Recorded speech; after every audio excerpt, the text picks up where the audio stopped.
ومن الناس من يقول آمنا بالله وباليوم الآخر وما هم بمؤمنين.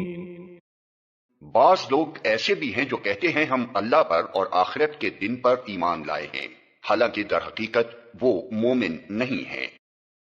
يخادعون الله والذين آمنوا وما يخدعون إلا أنفسهم وما يشعرون. وہ اللہ اور ایمان لانے والوں کے ساتھ دھوکہ بازی کر رہے ہیں، مگر دراصل وہ خود اپنے آپ ہی کو دھوکے میں ڈال رہے ہیں اور انہیں اس کا شعور نہیں ہے۔ یعنی وہ اپنے آپ کو اس غلط فہمی میں مبتلا کر رہے ہیں کہ ان کی یہ منافقانہ روش ان کے لیے مفید ہوگی، حالانکہ دراصل یہ ان کو دنیا میں بھی نقصان پہنچائے گی اور آخرت میں بھی۔ دنیا میں ایک منافق چند روز کے لیے تو لوگوں کو دھوکہ دے سکتا ہے، مگر ہمیشہ اس کا دھوکہ نہیں چل سکتا۔ آخر کار اس کی منافقت کا راز فاش ہو کر رہتا ہے اور پھر معاشرے میں اس کی کوئی ساکھ باقی نہیں رہتی۔ رہی آخرت تو وہاں ایمان کا زبانی دعویٰ کوئی قیمت نہیں رکھتا اگر عمل اس کے خلاف ہو۔ في قلوبهم مرض فزادهم الله مرضا ولهم عذاب أليم بما كانوا يكذبون. ان کے دلوں میں ایک بیماری ہے جسے اللہ نے اور زیادہ بڑھا دیا ہے، اور جو جھوٹ وہ بولتے ہیں اس کی پاداش میں ان کے لیے دردناک سزا ہے۔ ان کے دلوں میں ایک بیماری ہے جسے اللہ نے اور زیادہ بڑھا دیا ہے۔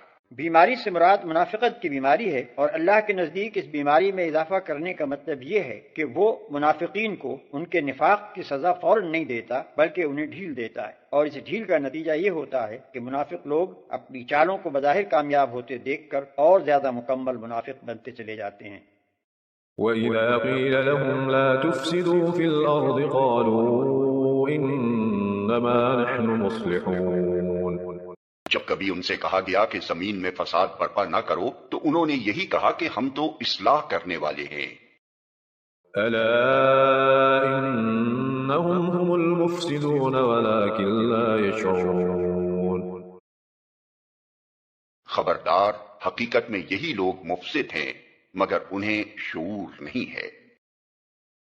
وإذا قيل لهم آمنوا كما آمن الناس قالوا أنؤمن كما آمن السفهاء ألا إنهم هم السفهاء ولكن لا يعلمون. اور جب ان سے کہا گیا کہ جس طرح دوسرے لوگ ایمان لائے ہیں اسی طرح تم بھی ایمان لاؤ تو انہوں نے یہی جواب دیا، کیا ہم بے وقوفوں کی طرح ایمان لائیں؟ خبردار، حقیقت میں تو یہ خود بے وقوف ہیں مگر یہ جانتے نہیں ہیں۔ اور جب ان سے کہا گیا کہ جس طرح دوسرے لوگ ایمان لائے ہیں اسی طرح تم بھی ایمان لاؤ، یعنی جس طرح تمہاری قوم کے دوسرے لوگ سچائی اور خلوص کے ساتھ مسلمان ہوئے ہیں، اسی طرح تم بھی اگر اسلام قبول کرتے ہو تو ایمانداری کے ساتھ سچے دل سے قبول کرو۔ تو انہوں نے یہی جواب دیا، کیا ہم بے وقوفوں کی طرح ایمان لائیں؟ وہ اپنے نزدیک ان لوگوں کو بیوقوف سمجھتے تھے جو سچائی کے ساتھ اسلام قبول کر کے اپنے آپ کو تکلیفوں اور مشقتوں اور خطرات میں مبتلا کر رہے تھے۔ ان کی رائے میں یہ سراسر احمقانہ فعل تھا کہ محض حق اور راستے کی خاطر تمام ملک کی دشمنی مول لے لی جائے۔ ان کے خیال میں عقل مندی یہ تھی کہ آدمی حق اور باطل کی بحث میں نہ پڑے بلکہ ہر معاملے میں صرف اپنے مفاد کو دیکھے۔ وإذا لقوا الذين آمنوا قالوا آمنا وإذا خلوا إلى شياطينهم قالوا إنا معكم إنما نحن مستهزئون. جب یہ اہل ایمان سے ملتے ہیں تو کہتے ہیں کہ ہم ایمان لائے ہیں، اور جب علیحدگی میں اپنے شیطانوں سے ملتے ہیں تو کہتے ہیں کہ اصل میں تو ہم تمہارے ساتھ ہیں اور ان لوگوں سے محض مذاق کر رہے ہیں۔ اور جب علیحدگی میں اپنے شیطانوں سے ملتے ہیں، شیطان عربی زبان میں سرکش، متبرد اور شوریدہ سر کو کہتے ہیں۔ انسان اور جن دونوں کے لیے یہ لفظ مستعمل ہوتا ہے۔ اگرچہ قرآن میں یہ لفظ زیادہ تر شیاطین جن کے لیے آیا ہے، لیکن بعض مقامات پر شیطان صفت انسانوں کے لیے بھی استعمال کیا گیا ہے، اور سیاق و سباق سے بآسانی معلوم ہو جاتا ہے کہ کہاں شیطان سے انسان مراد ہیں اور کہاں جن۔ اس مقام پر شیاطین کا لفظ ان بڑے بڑے سرداروں کے لیے استعمال ہوا ہے جو اس وقت اسلام کی مخالفت میں پیش تھے۔ الله يستهزئ بهم ويمدهم في طغيانهم يعمهون.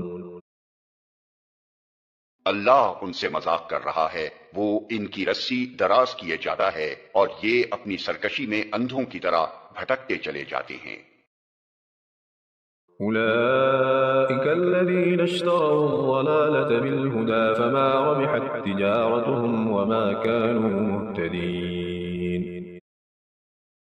یہ وہ لوگ ہیں جنہوں نے ہدایت کے بدلے گمراہی خرید لی ہے، مگر یہ سودا ان کے لیے نفع بخش نہیں ہے اور یہ ہرگز صحیح راستے پر نہیں ہیں۔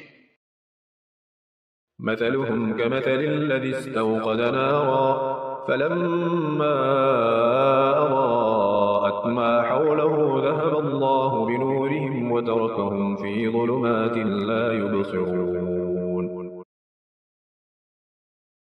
ان کی مثال ایسے ہے جیسے ایک شخص نے آگ روشن کی اور جب اس نے سارے ماحول کو روشن کر دیا تو اللہ نے ان کا نور بصارت سلب کر لیا اور انہیں اس حال پر چھوڑ دیا کہ تاریکیوں میں انہیں کچھ نظر نہیں آتا۔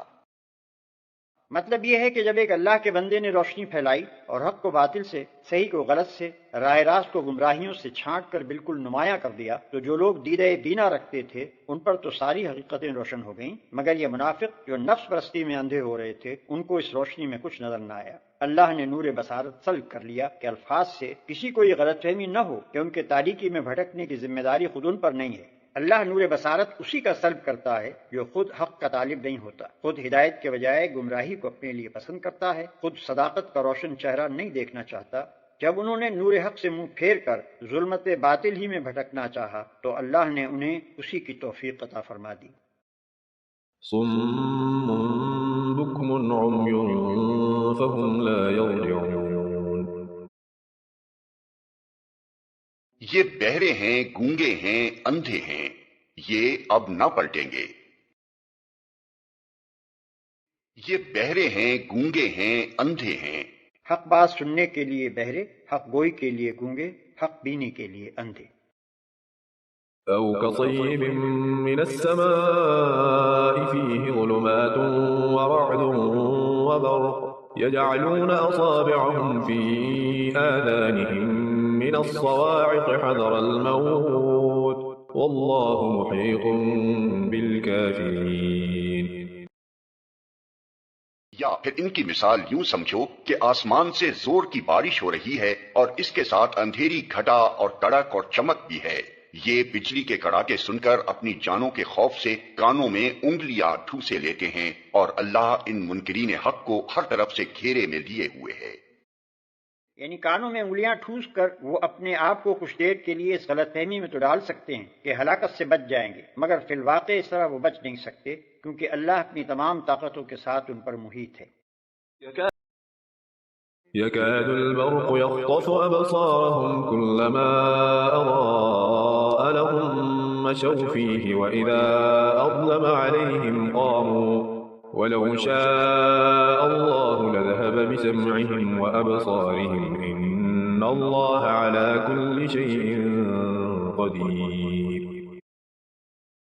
سے ان کی حالت یہ ہو رہی ہے گویا عنقریب بجلی ان کی بصارت اچک لے جائے گی، جب ذرا کچھ روشنی انہیں محسوس ہوتی ہے تو اس میں کچھ دور چل لیتے ہیں اور جب ان پر اندھیرا چھا جاتا ہے تو کھڑے ہو جاتے ہیں۔ اللہ چاہتا تو ان کی سماعت اور بصارت بالکل ہی سلب کر لیتا، یقیناً وہ ہر چیز پر قادر ہے۔ چمک سے ان کی حالت یہ ہو رہی ہے گویا عنقریب بجلی ان کی بصارت اچک لے جائے گی، جب ذرا کچھ روشنی انہیں محسوس ہوتی ہے تو اس میں کچھ دور چل لیتے ہیں اور جب ان پر اندھیرا چھا جاتا ہے تو کھڑے ہو جاتے ہیں۔ پہلی مثال ان منافقین کی تھی جو دل میں قطعی منکر تھے اور کسی غرض و مصلحت سے مسلمان بن گئے تھے، اور یہ دوسری مثال ان کی ہے جو شک اور تذبذب اور ضعف ایمان میں مبتلا تھے، کچھ حق کے قائل بھی تھے مگر ایسی حق پرستی کے قائل نہ تھے کہ اس کی خاطر تکلیفوں اور مصیبتوں کو بھی برداشت کر جائیں۔ اس مثال میں بارش سے مراد اسلام ہے جو انسانیت کے لیے رحمت بن کر آیا، اندھیری گھٹا اور کڑک اور چمک سے مراد مشکلات و مصائب کا وہ ہجوم اور وہ سخت مجاہدہ ہے جو تحریک اسلامی کے مقابلے میں اہل جاہلیت کی شدید مزاحمت کے سبب سے پیش آ رہا تھا۔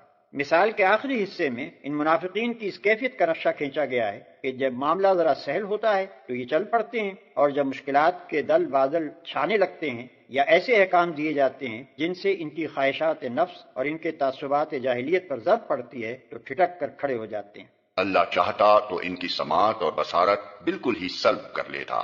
یعنی جس طرح پہلی قسم کے منافقین کا نور بصارت اس نے بالکل سلب کر لیا، اسی طرح اللہ ان کو بھی حق کے لیے اندھا بہرا بنا سکتا تھا، مگر اللہ کا یہ قاعدہ نہیں ہے کہ جو کسی حد تک دیکھنا اور سننا چاہتا ہو اسے اتنا بھی نہ دیکھنے سننے دے۔ جس قدر حق دیکھنے اور حق سننے کے لیے تیار تھے، اسی قدر سماعت و بصارت اللہ نے ان کے پاس رہنے دی۔ Like, share and subscribe for more videos.